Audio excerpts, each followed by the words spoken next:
This is Ibsen here with another video. In this video, I'm going to talk to you about the difference between net present value and internal rate of return. And also I'll touch on,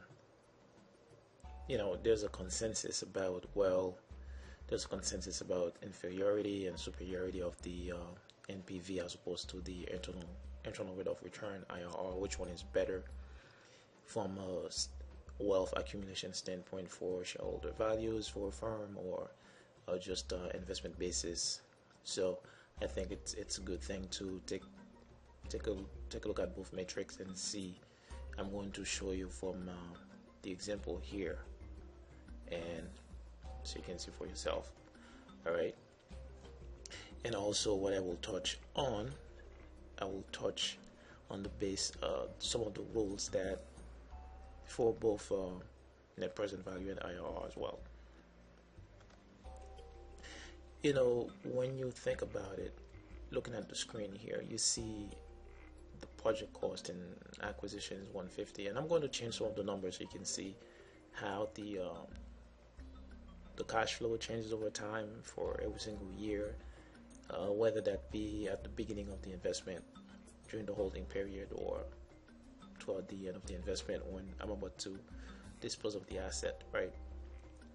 And also what can happen if the actual investment, the initial equity, when it changes, what happens to the IRR as well. And one way to think about it, to understand the difference really between the NPV and IRR, I will say NPV over IRR is more generally to recognize that the NPV uses the correct rate, discount rate, right? For example, what I mean by that here, this is what the NPV is using. The NPV is using the discount rate, 10%. Okay, as evidence, as you can see here. So NPV is using the correct rate, which is also the cost of capital, right, to discount the cash flows.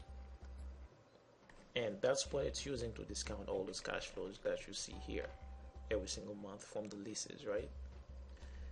These cash flows. Now, but the discount rate for the IRR itself, in order to make the NPV equal 0, it doesn't really use that actual discount rate. It uses an arbitrary rate, something different. In a sense, what will make the NPV equal 0? That's why you have to guess at times. And that's why when I mentioned in another video, you can go ahead and take a look at it again, that the internal rate of return has a set of limitations, which I'll touch upon a couple of them again here. And as you can see here, we are not using the discount rate for the internal rate of return. As you can see from the guess, I have a 0.12. I could have had that at 0.10. And right. So pretty much the point is, the way to understand that, is the NPV really superior than the IRR? I will say it depends on the investors. Some investors think differently. Some investors have much more of an appetite for risk and rewards than others, but there's a consensus that NPV is a little bit superior because of how the cash flows over the years are processed inherent to both, and some of the techniques, how the technique is used. And when you think of so the IRR, in a sense, it's very high in a sense relative to cost of capital, and it could be unrealistic at times. Okay, so let me go ahead and just before I go ahead, let me just go ahead and type in some of the rules and regulation, I call them, but you should know for NPV. So the NPV rule, right? What are they? pretty much what this is saying is when the net present value is greater than 0, okay, which is a positive, then ultimately that will increase shareholders' wealth, right? Shareholders' wealth. And when the NPV, that's a W. So I can turn it to an N. There we go. When the NPV is less than 0 or negative, so there is no accumulation of wealth from for the investors or the firm. And when NPV is equal to 0,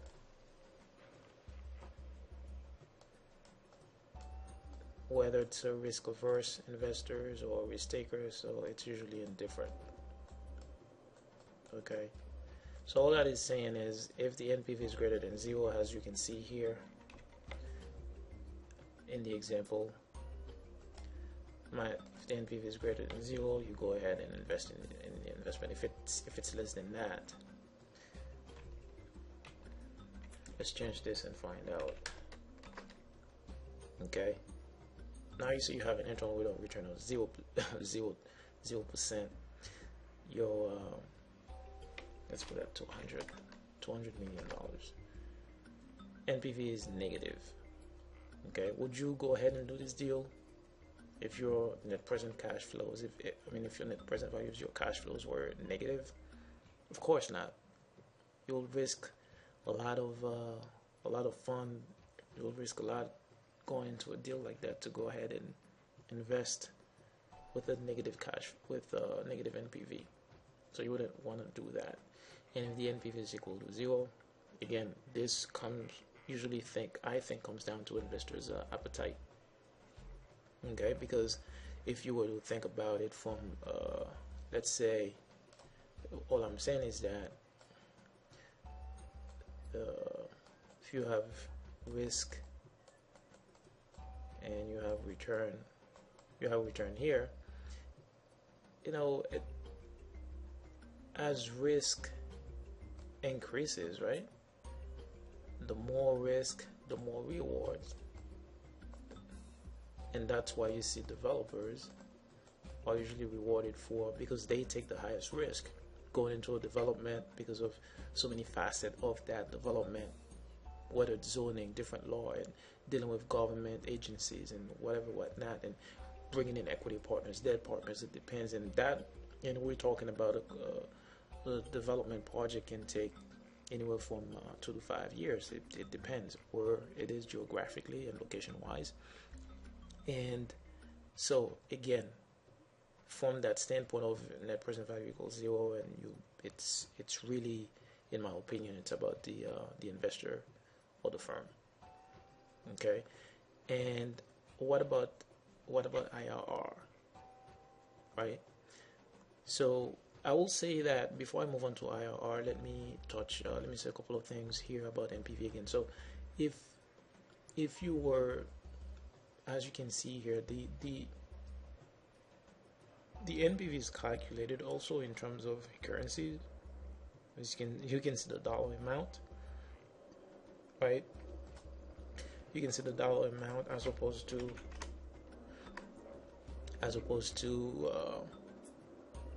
being expressed in percentages, and the IRR method that is used most usually cannot really be evaluated projects where they are changing the cash flows, because if you look at the present values here, you will see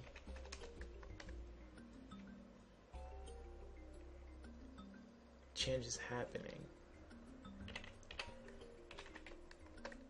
Okay, so if I were to change that, you see the changes happening with income. Okay, and that changes the internal rate of return.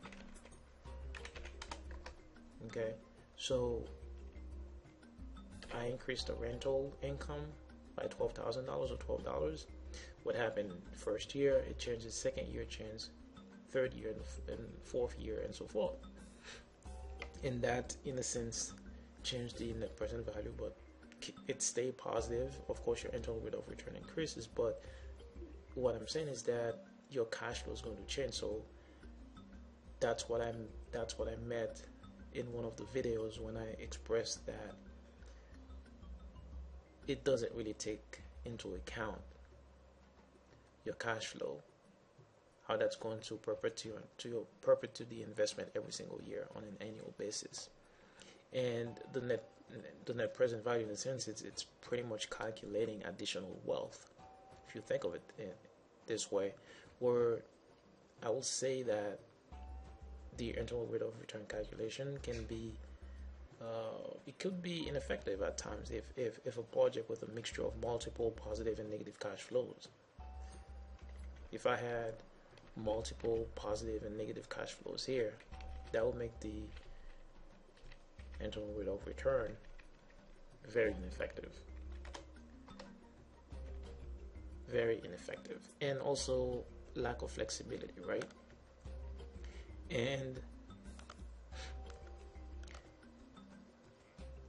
But the IRR does have advantages. Before I go ahead, let me go ahead and write some of the IRR, internal rate of return rules.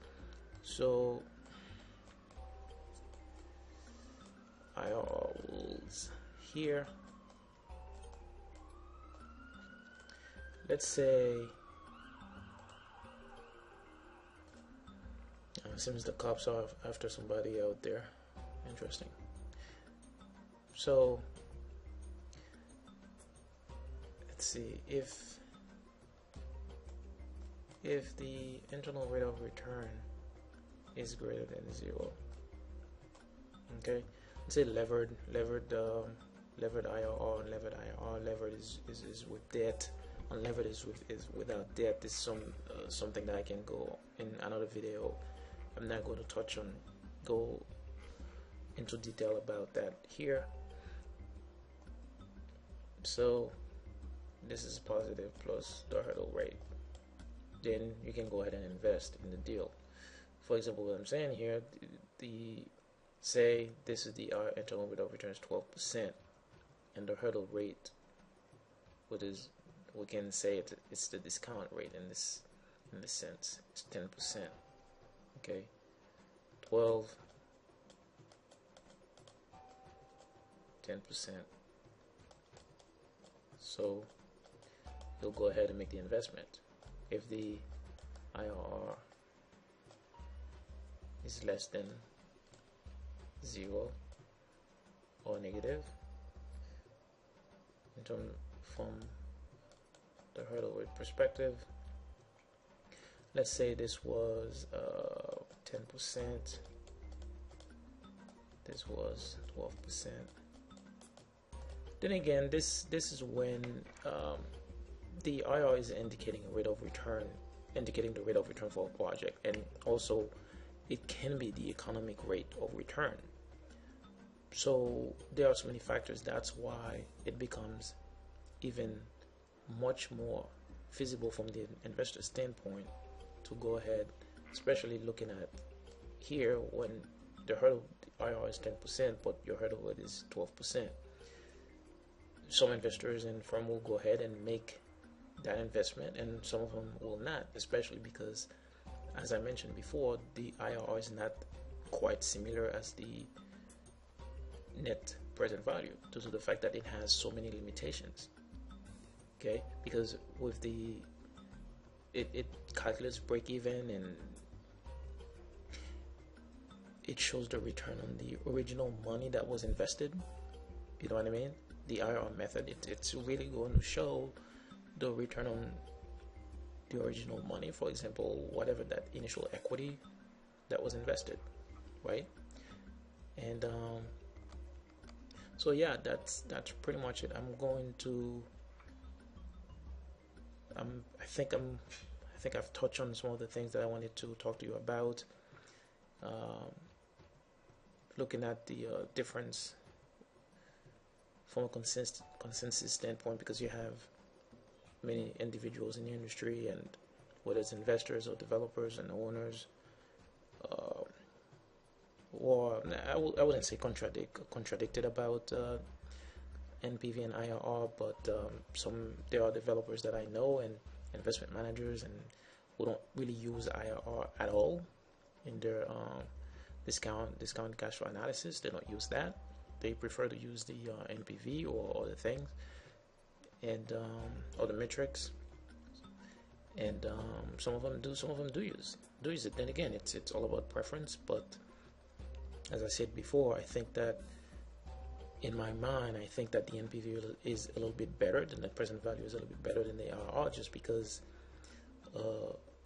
not only because a positive NB and net present value will indicate that it's going to add more value to your shareholders' wealth, and the negative indicates that that will not happen.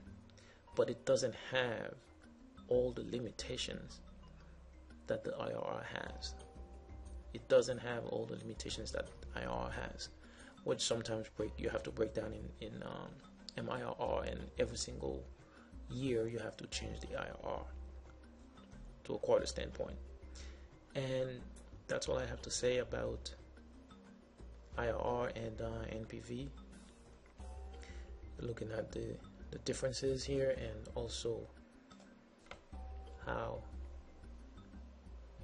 it can affect your investment over time. Again, that was the relationship between IRR and NPV. I will see you in another video where I'll go into more detail about these metrics, and I will talk to you soon. Take care. By the way, don't forget to check out some of my other articles about real estate finance and investment on my blog or website, refivest.com. That's www.refivest.com, and I will see you in another video.